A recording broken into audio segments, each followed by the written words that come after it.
اس میں اور جو فساد پیدا کرنے والے پلیئرز ہیں، ایکٹرز ہیں، ہم ان کے درمیان فرق ہمیں پتہ ہے۔ مطلب انہوں نے کہا کہ جو جینوئن مظاہرے ہو رہے ہیں جینوئن ایشوز پہ، ہمیں اس کا بھی اندازہ ہے، اور جو سازش کے تحت جو کچھ ہو رہا ہے ہمیں اس کا بھی اندازہ ہے۔ اور ساتھ انہوں نے کہا ہے کہ اگر امریکہ نے اس خطے میں مداخلت کی تو اس کے جو خطے کی اس خطے کی سلامتی اور اسٹیبلٹی ہے، استحکام جو ہے، اس پر بہت برا اثر پڑے گا۔ تو اس کا مطلب ہے ایران نے بھی اپنے پتے شو کر دیے، اور ایران ہم نے سنا ہے کہ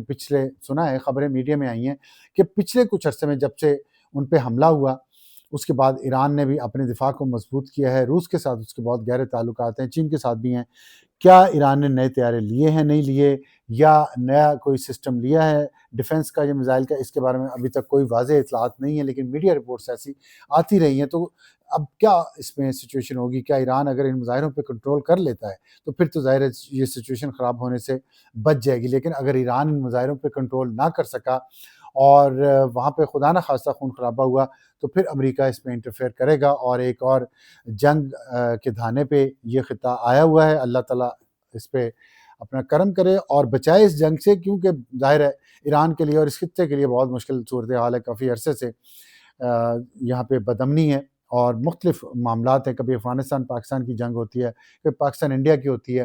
اور کبھی ایران اسرائیل اور ایران امریکہ کی ہوتی ہے۔ تو یہ سچویشن کافی اس وقت تشویشناک ہے۔ تو آنے والے دنوں میں یہ کلیئر ہو جائے گی۔ اس وقت تک کی جو سچویشن ہے آپ کو میں نے بتا دی ہے، اور اس کے ساتھ ہی بالکل اگر آپ نقشہ دیکھتے ہیں یا آپ کا جغرافیہ سے کوئی دلچسپی ہے آپ کو، تو آپ دیکھیں گے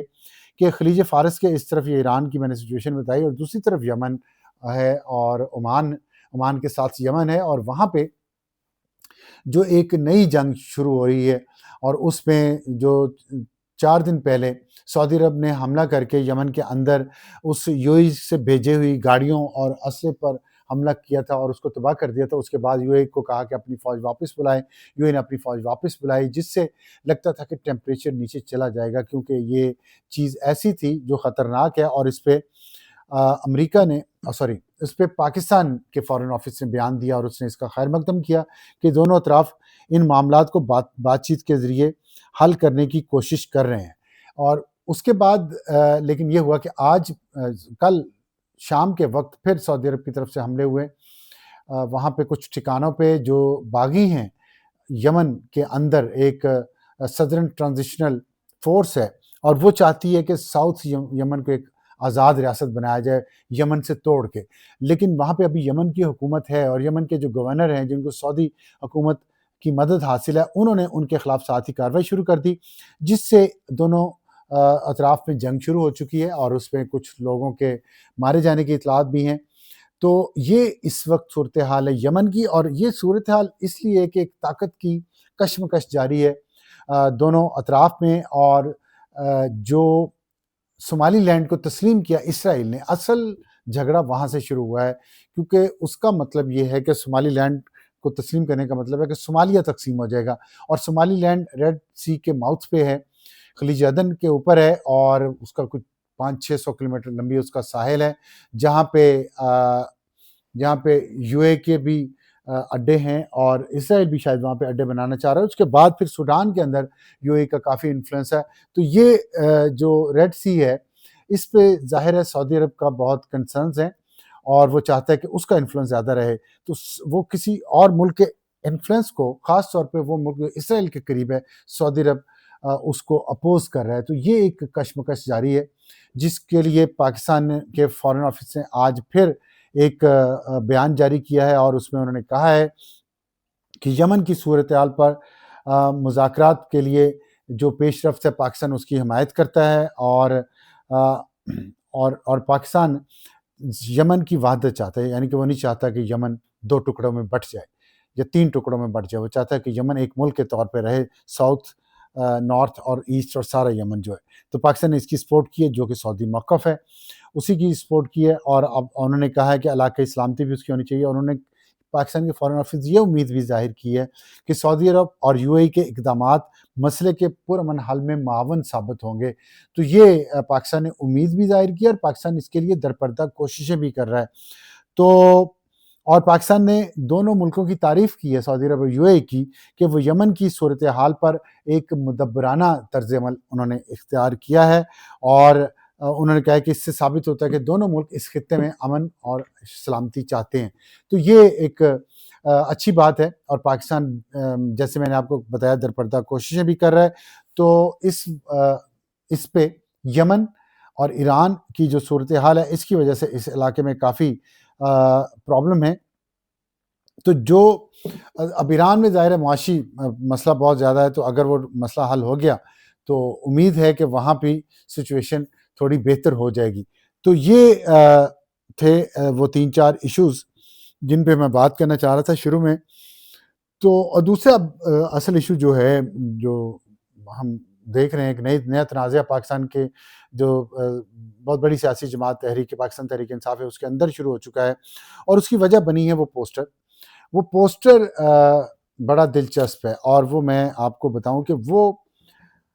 سندھ کراچی تیار ہو جاؤ، یہ اس پوسٹر پہ لکھا ہوا ہے، اور جو PTI آفیشیل کا اکاؤنٹ ہے ایکس پہ، اس نے اس پوسٹر کو پوسٹ کیا ہے، اور ساتھ اس نے لکھا ہے کہ عمران خان کا نظریہ پورے ملک میں گونج رہا ہے، حقیقی آزادی کی چاہت اور روح ہر دل میں زندہ ہے، خان کی قوم تیار ہے کہ اپنا حق اور اپنا لیڈر واپس چھین کر لے، خان کا حکم اسٹریٹ موومنٹ۔ اور اس پہ 5 تصویریں ہیں،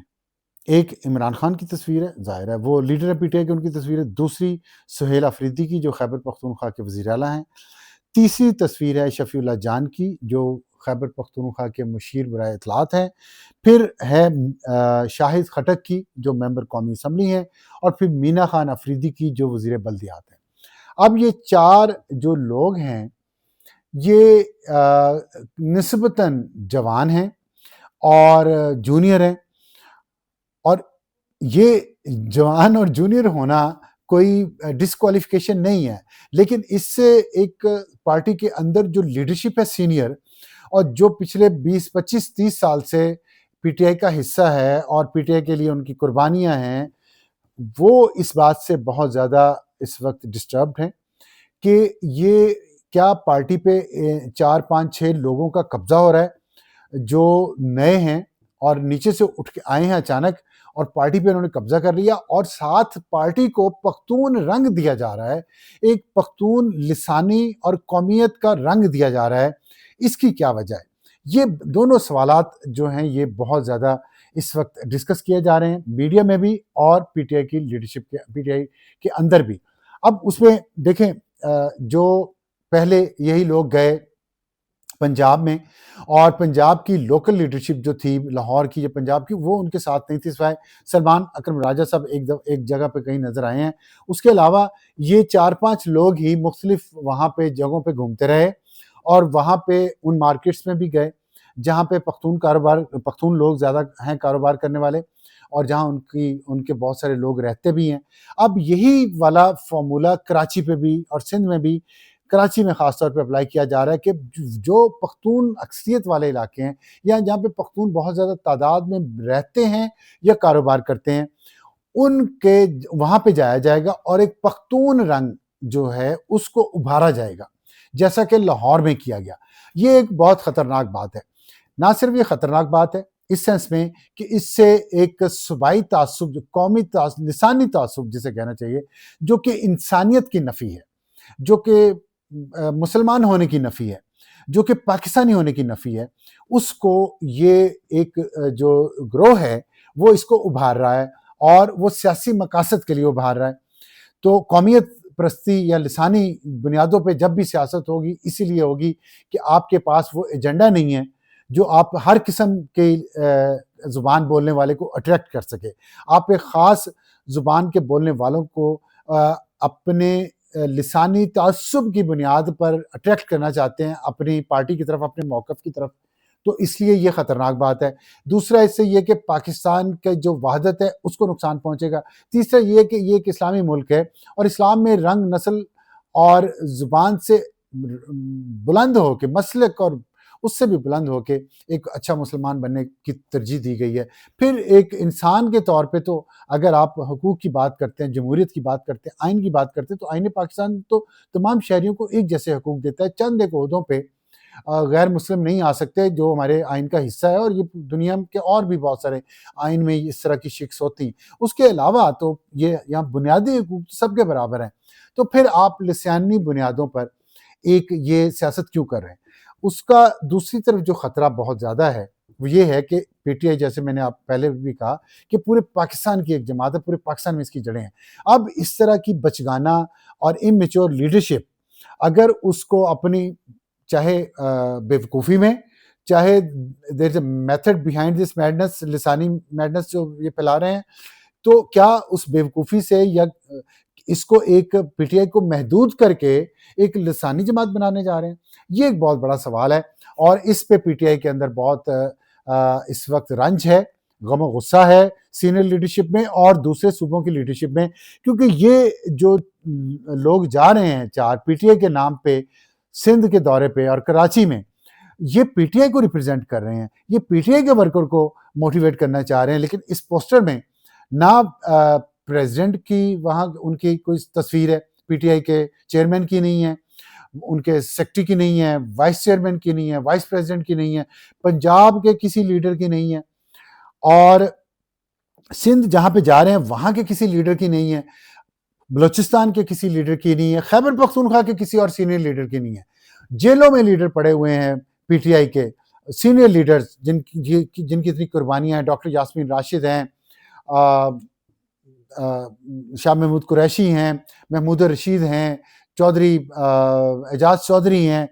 عمر سرفراز چیمہ ہیں، اور بہت سارے لوگ ہیں، پھر سندھ سے علیم عادل شیخ ہیں، اور بہت سارے لوگ ہیں، ان میں سے کسی کا نام، کسی کی تصویر اس پوسٹر پہ نہیں ہے۔ اگر پاکستان تحریک انصاف، جو پاکستان کی تحریک انصاف ہے، اس کے عہدیدار دورے پہ جا رہے ہیں وہاں ورکرز کو موبیلائز کرنے کے لیے سندھ اور کراچی میں، تو پارٹی کے مرکزی رہنماؤں کی تصویریں کدھر ہیں؟ صرف ایک صوبے کے 4 لوگوں کی تصویریں کیوں ہیں؟ یہ سوال ہے جو پی ٹی آئی کے اندر پوچھا جا رہا ہے، اور جس کا جواب ابھی تک نہیں ملا۔ جو اس پہ قیاس اور قیاس آرائی ہے وہ میں نے آپ کو بتا دی ہے کہ لوگ اس میں ایک madness, method behind this madness دیکھ رہے ہیں کہ ایک لسانی جماعت بنانے کی کوشش ہو رہی ہے، چاہے بیوقوفی میں، چاہے پلاننگ کے ساتھ، اور اس کا نقصان پاکستان تحریک انصاف کو ہوگا، اس کا نقصان پاکستان کو ہوگا، اور جو کہ دونوں چیزیں مناسب نہیں ہیں۔ تو خیر یہ ان کی سیاست ہے، اور پھر اس کا جو فائدہ ہو رہا ہے وہ ایک نفرت کی سیاست کو، ایک تقسیم کی سیاست کو ہو رہا ہے۔ اگر پی ٹی آئی بھی اس راستے پہ چل پڑی کہ جہاں وہ بھی ایک لسانی اور ایک صوبائی جماعت بن کے رہ جائے گی تو ان کی مرضی ہے، ورنہ سینئر لیڈرشپ کو اس پہ سوچنا چاہیے پی ٹی آئی کی کہ یہ کیا میسج آپ دے رہے ہیں۔ اور پھر ایک اور بہت اہم چیز جو ہے اسی سے جڑی ہوئی وہ یہ ہے کہ سابق صوبائی وزیر اور رہنما جماعت اسلامی کاشف اعظم نے آج وہاں میڈیا سے بات کیا، اور انہوں نے نام لے کے میں نام نہیں لیتا، انہوں نے لیا بہرحال پاکستان تحریک انصاف کے لیڈرز کا، صوبائی لیڈرز کا، کہ ان لوگوں کی زبان اور ان کا لیول اس قابل نہیں ہے کہ ایک پاکستان کی بڑی سیاسی جماعت کے یہ لیڈر بنے یا عہدیدار بنے، کیونکہ ان کی زبان گندی ہے، یہ گالیاں دیتے ہیں لوگوں کو، عورتوں کی بے عزتی کرتے ہیں، ان کو گالیاں دیتے ہیں۔ یہ انہوں نے کہا یہ پختون کلچر نہیں ہے کہ عورت کو گالی دی جائے، عورت کو ریپ کی دھمکی دی جائے، عورت کی عزت اچھالی جائے۔ اگر آپ کا جھگڑا سیاسی ہے تو آپ کسی لیڈر کی یا کسی سیاسی عورت لیڈروں کو آپ ان پہ گندے الزامات لگائیں، ان کے بارے میں گندی گفتگو کریں۔ یہ کاشف اعظم صاحب نے یہ باتیں کی ہیں، اور انہوں نے کہا کہ ہم اس گندے کلچر کا مقابلہ کریں گے، کیونکہ یہ گندا کلچر پختون کلچر نہیں ہے، جو کہ ہم بھی ساری عمر اسی پہ یقین کرتے رہے کہ یہ گندا کلچر پختون نہیں ہے۔ انہوں نے کہا کہ پشاور اور خیبر پختونخوا کے لوگوں کے ادب اور اخلاقیات کے لحاظ سے ایک تاریخ ہے، جو شکل یہ بتا رہے ہیں یہ شکل ہماری نہیں ہے، اور یہ تصویر ہماری نہیں ہے، یہ ہمارے معاشرے کے عکاس نہیں ہے۔ تو پاکستان تحریک انصاف اگر اپنے آپ کو ایک چھوٹے صوبے میں محدود کر رہی ہے، لسانی بنیادوں پر اس کی جماعت بننے جا رہی، تو وہاں بھی ان کو ویلکم نہیں کیا جا رہا، وہاں بھی ان کے خلاف صوبے کے اندر سے پختون آوازیں اور توانا آوازیں اٹھ رہی ہیں۔ آج کے لیے اتنا ہی، خدا حافظ اینڈ ہیپی نیو ایئر۔